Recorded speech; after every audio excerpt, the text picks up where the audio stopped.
À faveur de la session d'avril, qui va durer 90 jours, comme le stipule l'article 107 de la Constitution du 22 juillet 2023, le Conseil national de transition aura à examiner et adopter 39 projets de loi, dont 27 nouveaux dépôts concernant divers domaines de la vie politique, socio-économique du pays. Le président de l'institution a mis à profit l'ouverture de la session pour se prononcer sur des sujets brûlants de l'actualité, notamment l'action hostile de l'Algérie qui a abattu dans la nuit du 31 mars au 1er avril un drone malien.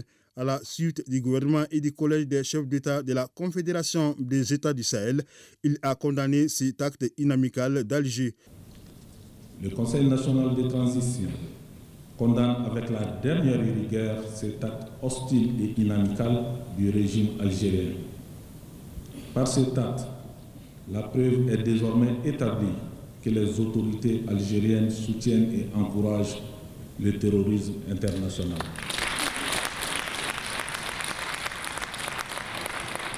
Nous exigeons que les autorités algériennes mettent immédiatement fin aux actions d'ingérence et de déstabilisation, qu'elles respectent les engagements bilatéraux et multilatéraux et qu'elles se joignent de manière constructive aux efforts régionaux pour la paix et la sécurité.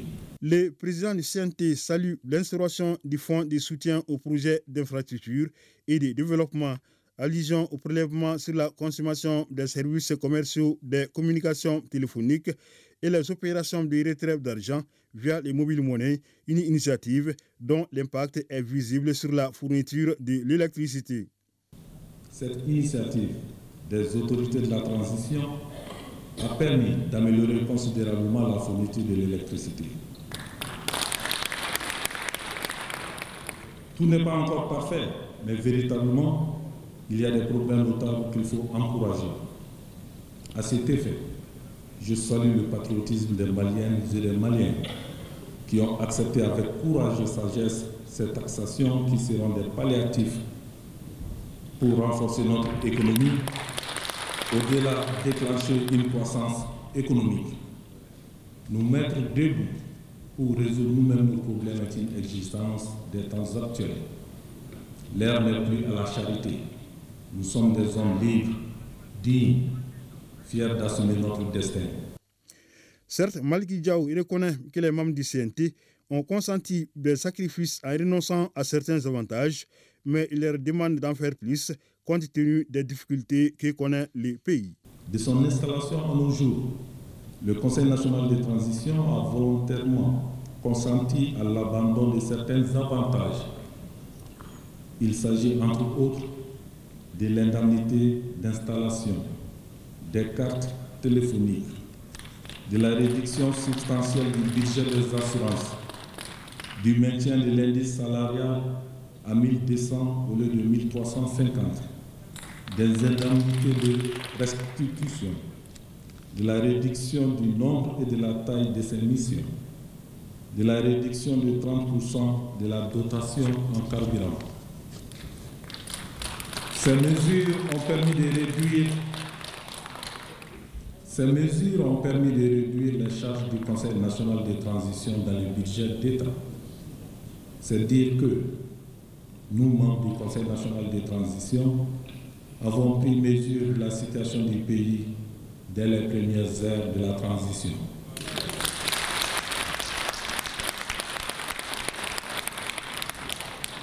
Cependant, toujours dans un souci de recherche d'équilibre entre l'octroi des désavantages et la soutenabilité des ressources disponibles, dans le cadre d'une restriction des dépenses publiques et compte tenu des difficultés socio-économiques du pays, je vous demande encore une fois de plus, chers membres du Conseil national de transition, de voir dans la mesure du possible comment renoncer à certains avantages en nous inscrivant davantage dans les actions de réduction du train de vie de l'État.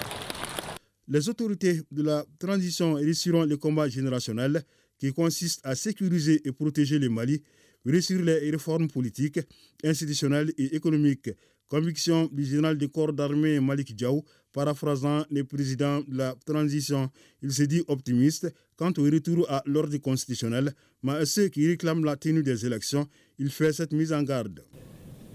Aucun malheur ne doit encore éclater sur cette terre bénie du Mali pour réaliser le bonheur de certains entrepreneurs politiques. La refondation de notre pays se poursuivra, plaise à Dieu, et n'en déplaise aux regrettables nostalgiques et à l'air commanditaire des temps revenus.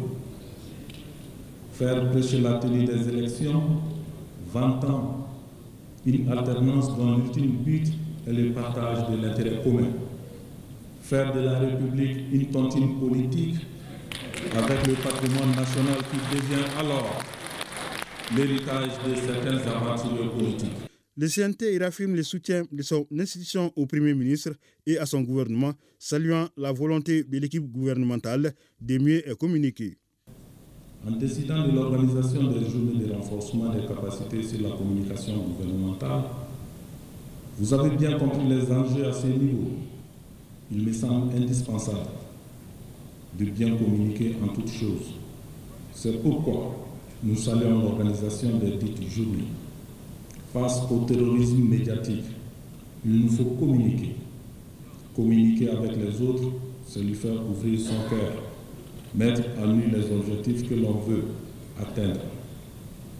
Les journées de communication gouvernementale sont une aubaine à saisir pour mieux se parler, s'ouvrir les uns aux autres, poser les jalons de rencontres où primeront la clarté, la transparence et la justice.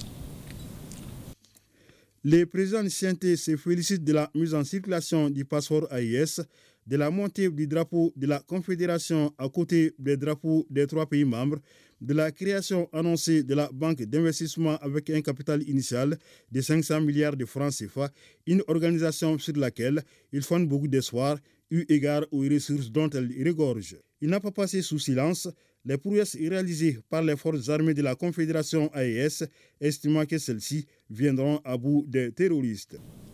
C'est lié à l'occasion de saluer au nom des populations du Sahel leurs excellences le général d'armée Assimi Goïta, président de la transition du Mali, chef de l'État, président en exercice de la Confédération de l'Alliance des États du Sahel, AES, le capitaine Ibrahim Traoré, président du Faso,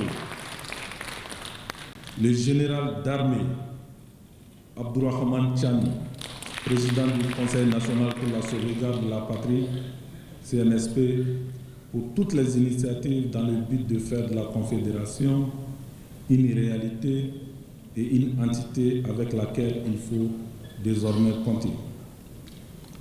Il me plaît, une fois de plus, de saluer le leadership de nos 3 présidents, mais aussi dire toute notre satisfaction des prouesses réalisées par nos femmes.